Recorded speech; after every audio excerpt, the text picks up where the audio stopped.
Bíblia de vocês no primeiro livro de Reis, capítulo 17. Primeiro livro dos Reis, capítulo 17, né? Só lembrando que no Antigo Testamento a gente sempre fala primeiro Samuel, segundo Samuel, primeiro Reis, segundo Reis, primeiro Crônicas, segundo Crônica. Mas por que primeiro e não primeira? Porque é o primeiro livro das Crônicas e o segundo livro das Crônicas. O Antigo Testamento é sempre no masculino, primeiro e segundo. No Novo Testamento já é o contrário, é do feminino, que são epístolas, cartas. Então é a primeira Coríntios, segunda Coríntios, primeira Tessalonicenses, segunda Tessalonicenses, certo? Primeiro livro dos Reis, capítulo 17, versículos 1 a 16. Vamos acompanhar a leitura. Eu tenho aqui a nova versão internacional NVI. Diz o seguinte: Elias, o tesbita que habitava em Gileade, disse a Acabe: tão certo como vive o Senhor, Deus de Israel, a quem sirvo, nesses anos não haverá orvalho, nem chuva, senão por meio da minha palavra.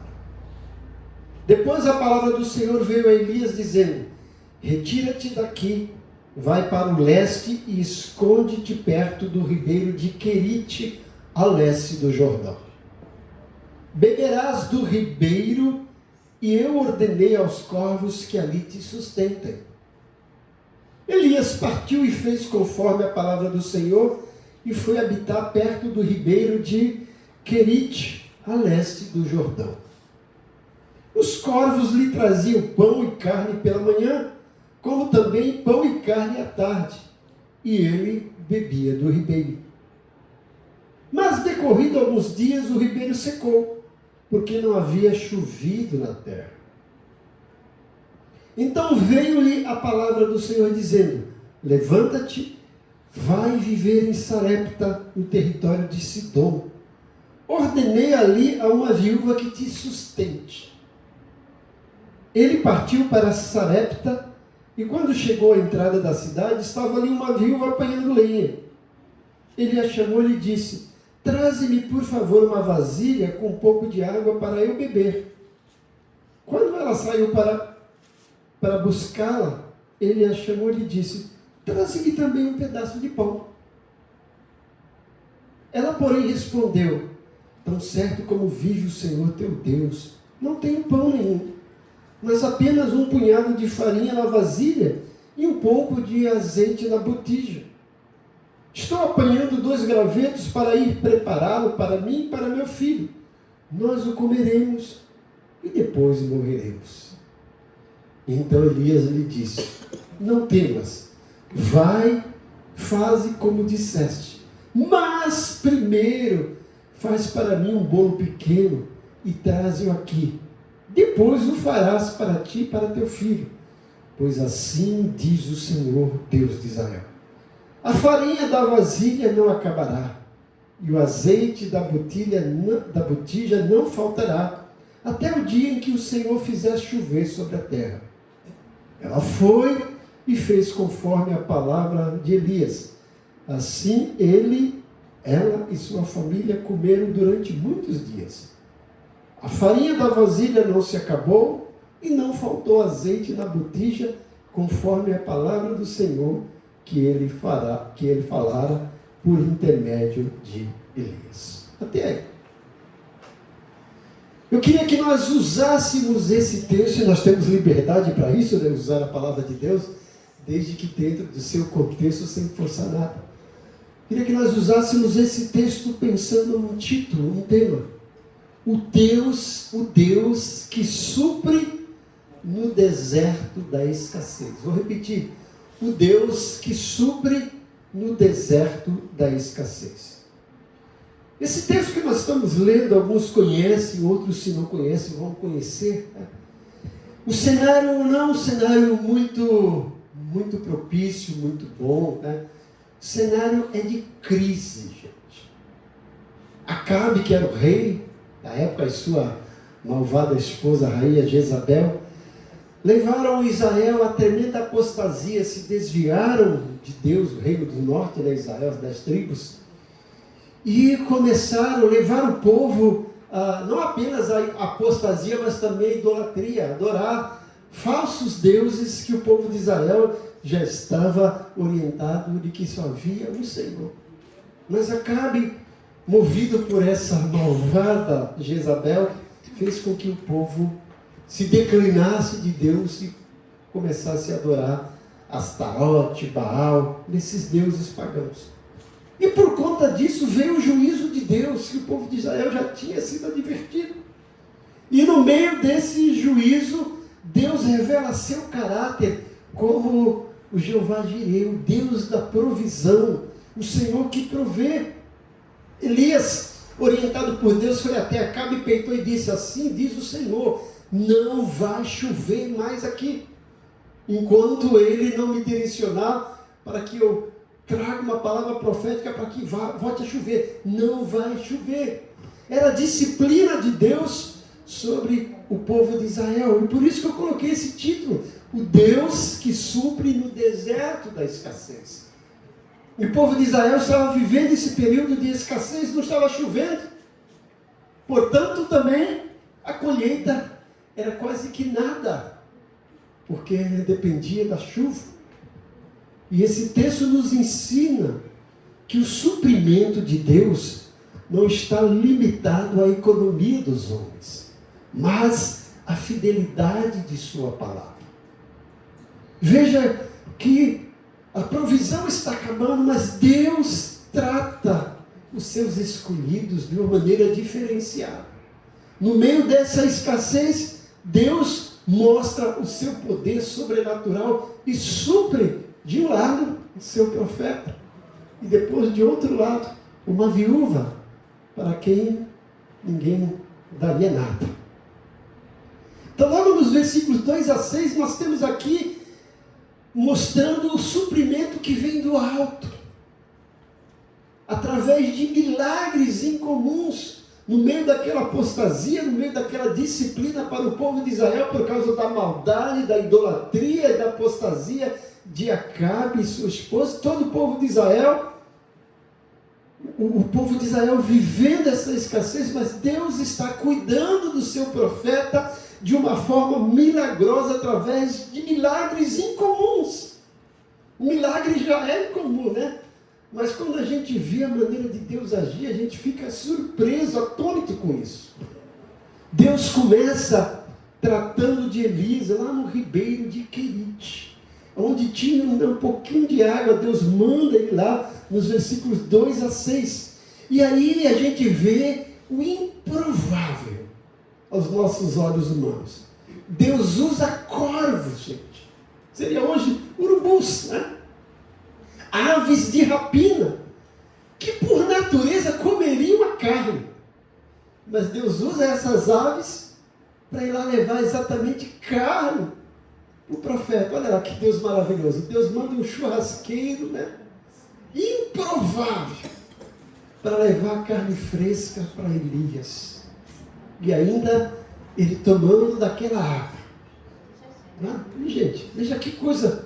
É coisa de Deus, gente. Em hipótese alguma, a gente vê lá um urubu pegar a carne e levar para a omelina comer, né? Mas Deus faz isso para suprir a necessidade daquele profeta que estava obedecendo a Deus, colocando até sua vida em risco quando vai lá peitar esse rei que de certa forma era maligno. Então Deus aí surpreende com esse milagre incomum, é algo que era improvável. E a lição que a gente vê aqui é que quando Deus quer sustentar, Ele muda o instinto da natureza. Ele usa o que Ele quer para garantir que seu servo não pereça. Saiba disso. Se você é servo de Deus, se você está fazendo a vontade de Deus, Ele vai te suprir. Davi chegou a dizer: eu fui moço e agora sou velho, e jamais vi um justo a mendigar o pão. O Senhor supre, o Senhor sustenta, né? Um dos nomes dados a Deus, Jeová Jireh, o Deus da provisão, que Ele provê. Às vezes o milagre, gente, que a gente espera não é ganhar na loteria. Crente geralmente nem joga, né? Não é ganhar na loteria. Um milagre é o pão, é a carne, é aquilo que a gente precisa, né? Por isso que a oração do Pai Nosso fala, o pão nosso de cada dia. Deus não vai lá e fala assim, olha, aqui para todos, para o ano todo. Cada dia Ele vai suprindo, gente. E é o que Ele fez com Elias. Ele não mandou os corvos lá e falou assim, ó, leve alimento para Elias passar uma temporada. Diariamente, Ele ia lá suprir a necessidade de Elias, com a carne e com a água, e com o pão. Então, às vezes o milagre é o pão, é a carne que chegam todo dia, de onde você menos espera. Quem conhece um grande homem de Deus chamado George Miller, um homem de oração, que serviu a Deus, cuidando de crianças no orfanato e vivia realmente pela fé. E um certo dia, ele acorda e não tinha leite para dar para as crianças. E ele ora, o Deus que mandou os corvos levarem carne para Elias, Senhor, estamos precisando de leite agora. Daqui a pouco, quando ele acaba a oração, bate na porta. Ele vai lá atender, pois não. O camarada chega assim, ó, o senhor que trabalha aqui? Sim. É o seguinte, o caminhão quebrou e nós estamos cheios de leite. Até vir aqui para consertar, eu não sei que hora vai vir, a gente vai perder. O senhor gostaria que a gente deixasse esse leite? Claro, né, gente? É esse Deus que nós servimos, gente. É o Deus que atende na hora certa, quando a gente precisa, e às vezes da forma que a gente menos espera. Elias talvez ia esperar que chegasse alguém lá, não. Deus manda o improvável. Olha, um corvo levando carne, gente. Isso é coisa de Deus, né? Isso é coisa de Deus. Assim como o corvo é essa árvore que naturalmente rouba a comida, mas para Elias ele não rouba, ele entrega. Deus pode mudar toda a lógica do mercado para suprir as nossas necessidades. Paulo, escrevendo para a igreja de Filipenses, no capítulo 4, versículo 19, ele fala assim, meu Deus, segundo a sua riqueza e glória, há de suprir todas as vossas necessidades em Cristo Jesus. Deus não precisa que a economia esteja boa para você comer. Ele é o dono do almoxarifado do céu, gente. E Ele usa até quem não gosta de você para te abençoar. Deus faz isso. Então a gente pode ter certeza que o Deus que nós servimos é o Deus que supre em qualquer deserto da escassez. Né? Pode estar faltando recurso, mas Deus vai lá e surpreende. Nós somos testemunha viva do que Deus fez nas nossas vidas durante períodos de dificuldade. A Valéria já contou aqui várias vezes, né? A alcatra dela, que ela queria um bife, veio, né? Uma porção grande, Deus, né? Assim, fantástico. Então, primeiramente, nós vemos esse suprimento que vem do alto, são os milagres incomuns. Mas olha, a tônica de Deus trabalhar, gente. Deus não está apenas realizando um milagre para sustentar os seus servos, sim, mas também Deus queria dar uma lição, não que Elias precisasse dessa lição de correção, mas ensinar que o nosso socorro vem do Senhor que fez os céus e a terra. Por isso que o Salmo diz, eleva os meus olhos para o monte, de onde me virá o socorro? O meu socorro vem do Senhor que fez os céus e a terra. Elias recebeu churrasco do céu para ele, todos os dias. Deus que nós servimos, né? Então Deus faz isso. Primeiro, esse suprimento que vem do alto, ensinando para Elias, tu está fazendo minha vontade, fique tranquilo que eu vou te sustentar. Está em escassez em Israel, mas você vai ter água fresca todo dia, e você vai ter carne fresca todo dia. E aí daqui a pouco acaba a água, e Elias podia falar, e agora? O que vai fazer? Né? Deus sabia exatamente o que ia fazer. E aí nós vemos do versículo 8 até o versículo 10, o suprimento através da liderança e obediência. Quando nós somos obedientes. Veja, primeiro Deus fala para Elias, vai falar para Acabe. Elias vai, obedece e fala. Agora Deus fala, vai lá para o riacho de Queribe, eu vou te suprir. Ele vai. E agora Deus fala assim, olha, eu tenho outra tarefa para você. No versículo 8 a 10, Elias não ficou lá no Queribe para sempre, comendo da carne que os corvos traziam e tomando água fresca daquele riacho. Deus o enviou para a região de Sarepta, porque Deus também queria ensinar outra lição para Elias e para aquela viúva, gente. Os milagres de Deus não são simplesmente milagres, são milagres pedagógicos. Deus quer nos ensinar. E veja aí, Deus usa Elias para dar uma direção para ele e para aquela viúva, de uma forma que parecia loucura para os olhos humanos. Veja que Deus fala assim para ele. Olha lá, versículo 9. Levanta-te e vai viver em Sarepta, um território de Sidom. Ordenei ali a uma viúva que te sustente. Olha aí. Aos olhos humanos, o profeta podia pensar assim, poxa, uma viúva que vai me sustentar? Que isso? Olha, primeiro o improvável e incomum. E agora algo que fugia também da lógica. Quem vai sustentar ele é uma viúva, e que quando vocês forem ver que não era uma viúva qualquer, já não tinha mais nada. Na hora ainda não, hein? Calma aí, né? Deus ainda tinha coisas para ensinar para Elias e para aquela viúva, né? O desafio para a viúva, Elias era o líder que trazia uma palavra de sacrifício. Veja que Elias chega lá e ele vê a viúva lá e ele fala assim, traz um pouco d'água. Ela pega. Ele fala assim, olha, né? Presta atenção, gente, versículo 10. Partiu quando chegou à entrada da cidade, estava ali uma viúva apanhando lenha. Ele a chamou e lhe disse, traze-me por favor uma vasilha com um pouco de água para eu beber. Quando ela saiu para buscá-la, ele a chamou e disse, vem cá, traz também um pedaço de pão. Que ousado, né, gente? Ela pede água, ela pede um pedaço de pão.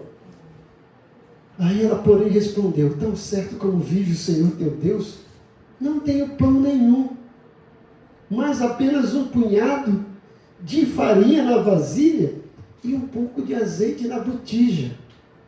Estou apanhando 2 gravetos para ir prepará-lo para mim e para meu filho. Nós o comeremos e depois morreremos. Diante dessa situação, Elias podia falar, que isso?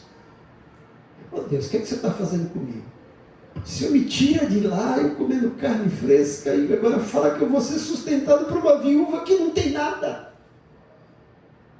E que os últimos recursos dela vai acabar e ela vai esperar a morte. Imagine a cabeça de Elias. Mas olha o que ele faz, gente. Ele parece, aos nossos olhos, ser desumano. Porque depois que ele ouve isso da viúva, o que ele diz para ela? Versículo 13. Então Elias disse, não temas.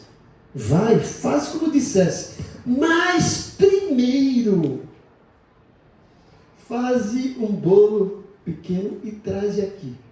Depois faz para ti e para o meu filho. Ela acabou de dizer, né? Eu vou fazer um bolo, vou comer e vou esperar a morte. Faz. Mas primeiro me serve. Podia parecer algo egoísta, né, gente? Ele já sabia o que estava fazendo, né? Deus queria ensinar Elias e queria ensinar aquela viúva. E ela obedece, né? A lição aqui é que o suprimento de Deus muitas vezes é liberado através da nossa submissão à autoridade divina, ou aos líderes que Deus colocou para nos orientar, para nos guiar. A obediência é uma palavra profética, né? Não desses charlatões aí que ficam pedindo para as pessoas venderem o apartamento e levar o dinheiro para a igreja. Não, esses caras não tem nada com o evangelho, tá, gente?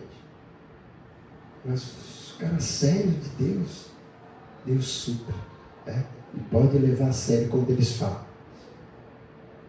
Quem não sabe ouvir um líder no tempo da seca, não sabe prosperar no tempo da chuva. Líder verdadeiro de Deus, não charlatões, tá? A viúva obedece a orientação de Elias.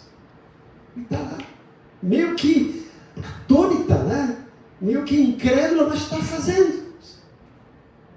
Porque Deus sabe exatamente o que faz. Né? Nada é por acaso. Como eu disse, são milagres pedagógicos. E aí do versículo 10 a 12 nós temos aí o suprimento através daqueles que nada têm. Não sei se vocês lembram, eu costumo repetir de vez em quando uma frase aqui, que ninguém é rico o suficiente que não precise de nada. E ninguém é totalmente pobre que não tenha nada a oferecer. E esse texto nos ensina isso. Aqui está o ponto central. Deus enviou o profeta para ser sustentado, não por um rei rico, mas para uma viúva pobre e estrangeira. Se Deus tivesse mandado Elias para a casa de um fazendeiro rico, vai lá passar as férias lá, que ele vai te suprir, já seria um milagre, né? Mas a dimensão não seria tão grande quanto essa, de ser sustentado por uma viúva que não tinha nada, a não ser aquele pouquinho de farinha e aquele pouquinho de azeite para fazer um bolo para ela e para o filho e esperar a morte. Mas olha como Deus faz. Esperamos o milagre vindo de quem tem muito, mas Deus gosta de usar quem sente, quem não tem nada. É isso. Deus usa o improvável para fazer aquilo que a gente menos espera. Esse é o Deus que nós servimos, né? Minha esposa já contou aqui que em alguns momentos de dificuldades, nós sempre pensando nos outros. Ela contou, eu vou repetir. Uma vez a gente lá, né, e agora? E aí, vamos comprar com cartão de crédito, vamos lá fazer compra. Mas vamos passar daquele casal que a gente conhece, eles devem estar precisando. E nós fomos lá para ver o que eles precisavam, a gente ia comprar um cartão de crédito para nós e sustentar eles. Para nossa surpresa, quando a gente chega lá, eles falam assim, que bom que vocês vieram aqui. Nós ganhamos algumas cestas básicas e a gente tem algumas para dar para vocês. Esse é o Deus que nós servimos. De onde a gente menos espera, Deus faz. Você pode estar pensando, mas o que eu tenho? Que te darei? Deus te usa. Deus te abençoa. Né? Aquele ditado que diz que o pouco com Deus é muito. E o muito sem Deus não é nada. Lembra da oferta da viúva? E não dos fariseus e escribas?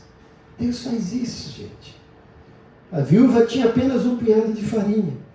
O milagre não aconteceu no estoque, mas nas mãos dela, enquanto ela amassava o pão para o profeta. Ela está lá, imagine ela amassando lá, né, quem sabe fazer bolo, né? Pegar aquele azeite. E vai acabar, e agora? Mas ela faz, abastece o profeta, abastece sua casa, e enquanto não voltou a chover, não acabou o azeite da botija, nem a farinha da panela. Esse é o Deus que nós servimos, gente.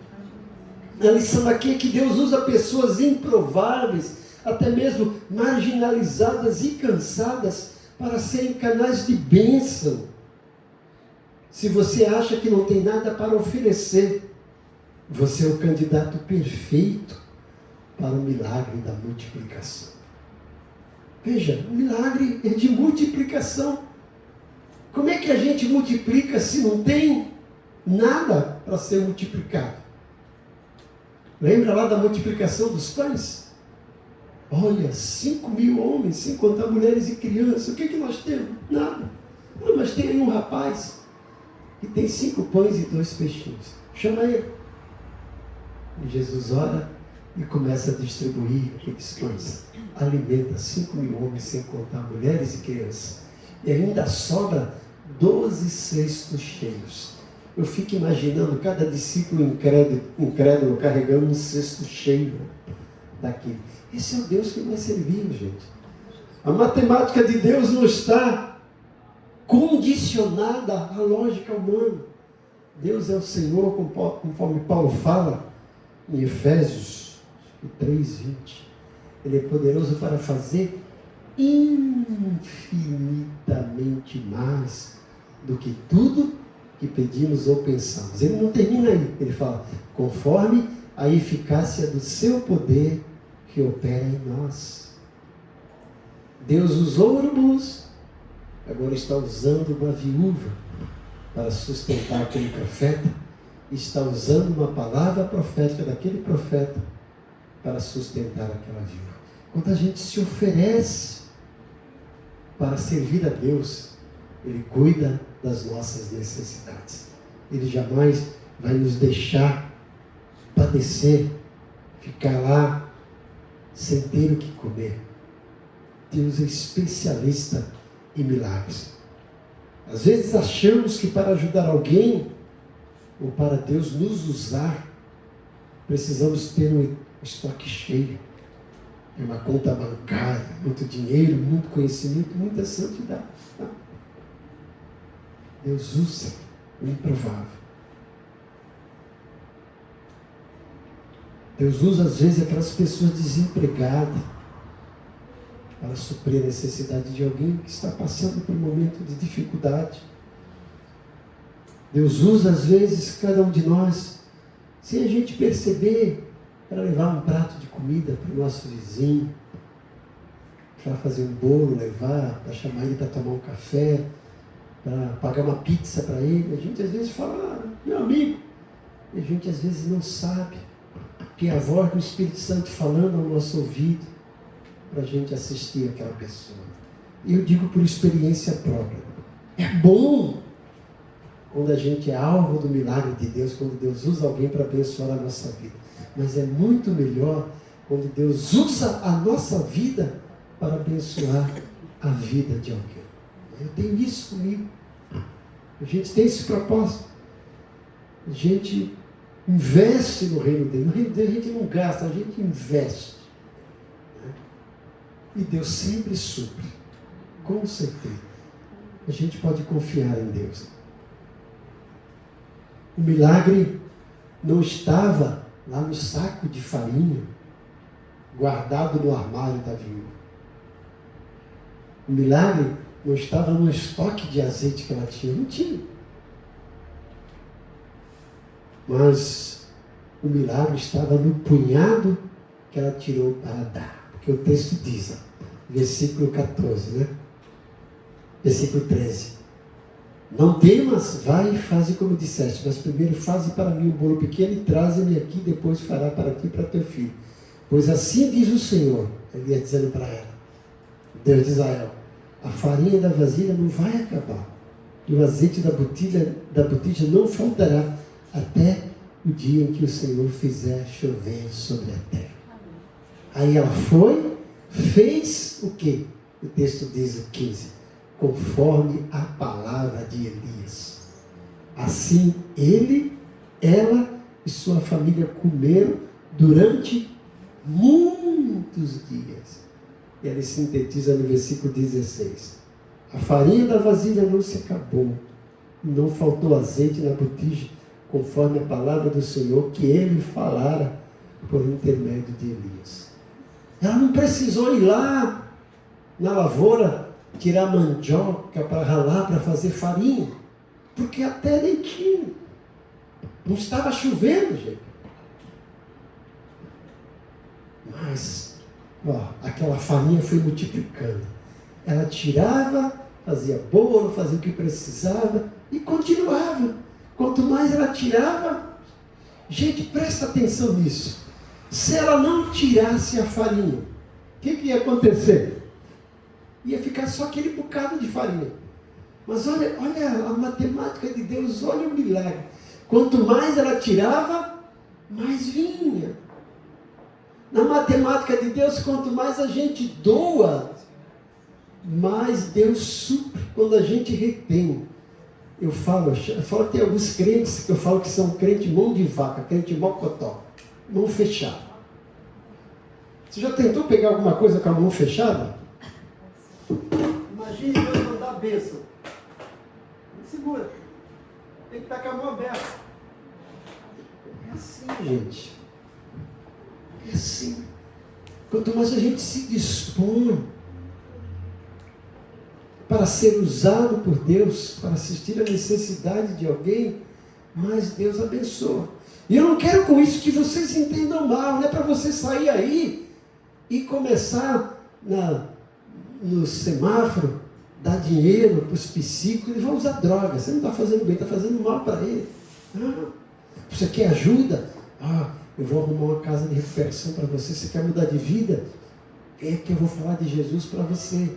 Não é para dar dinheiro para ele que ele vai comprar drogas. Mas aquela pessoa que realmente está necessitada, às vezes um vizinho, né? Às vezes um irmão da igreja. Quando a gente faz isso, o prazer é enorme. E Deus está lá, multiplicando, né? Vai multiplicar o seu arroz, o seu feijão, a sua carne, né? O seu bolo. Isso.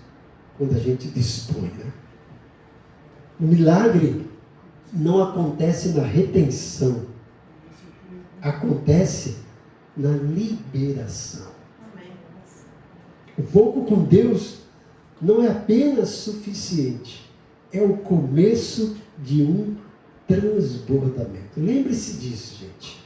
O pouco com Deus não é apenas o suficiente.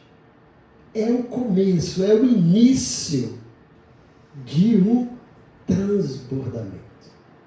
Lembra que Jesus fala lá? Dai e ser-vos-á dado.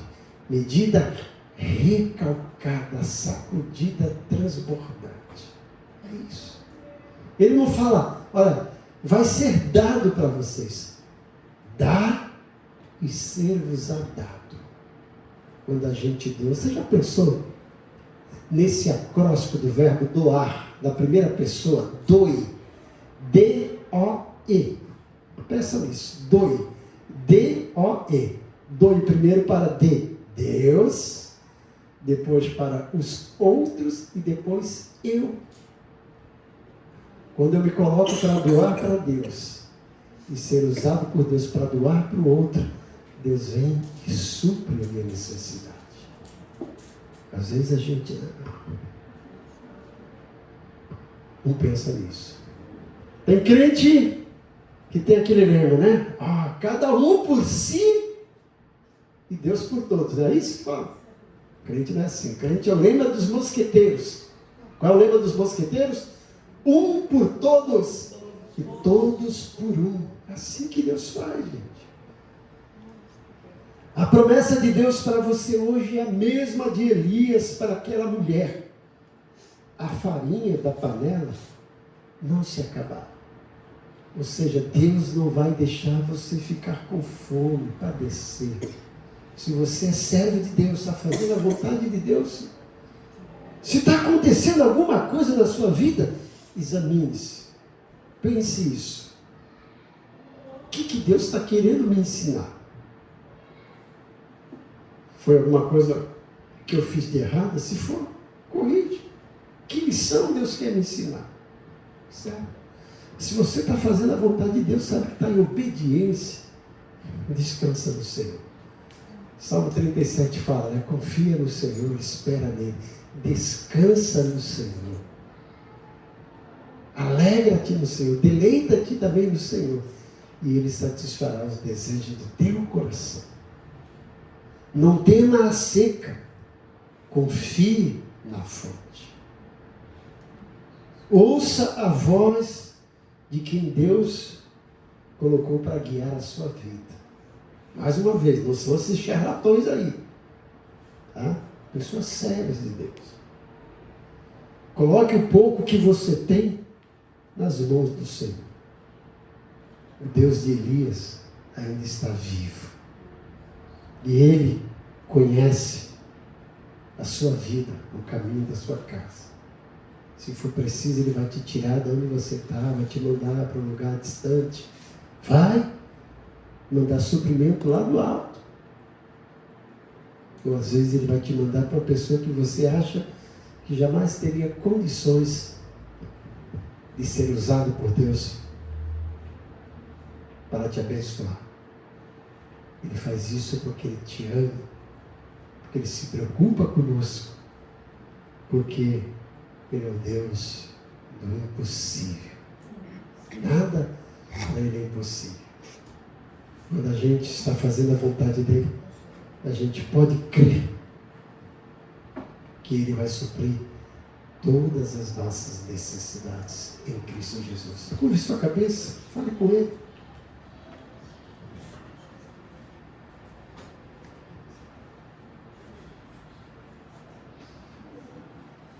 Pai, como é bom saber que Tu és um Deus poderoso, um Deus que conhece cada um de nós, que conhece as nossas necessidades, e é um Deus que provê cada uma das nossas necessidades conforme o Teu querer. Nós não estamos aqui, ó Deus, fazendo uma campanha para as pessoas doarem. Não, nós estamos aqui pregando a Tua palavra, para que Teu povo aprenda a depender de Ti, e a saber que nós servimos a um Deus poderoso, para fazer infinitamente mais do que tudo que pedimos ou pensamos. Que nessa noite o Teu Santo Espírito continue a falar em mente e corações, e nessa noite o Senhor entre com providência na vida dos Teus servos que estão passando por dificuldades emocionais, estão enfrentando o deserto da escassez, não sabem mais o que fazer nem a quem recorrer. Tu és o Deus que envia corvos para sustentar. Tu és o Deus que usa viúvas desprovidas para nos surpreender com a Tua provisão. Tu és o Deus que manda maná do céu diariamente. Tu és esse Deus que nós servimos. Então que o Teu Santo Espírito trabalhe nas mentes e corações dos Teus servos nessa noite, para que aprendam a confiar, a depender cada vez mais de Ti. Supre cada uma das necessidades dos Teus servos, para que a fé deles seja fortalecida, para que eles tenham motivo a mais para Te servir e para Te glorificar. Faz isso, Deus. Usa cada um de nós como Teus instrumentos para abençoar o Teu povo onde quer que estiver. Nós Te louvamos e Te agradecemos por tudo isso, em nome de Jesus. Amém. Vamos nos colocar de pé?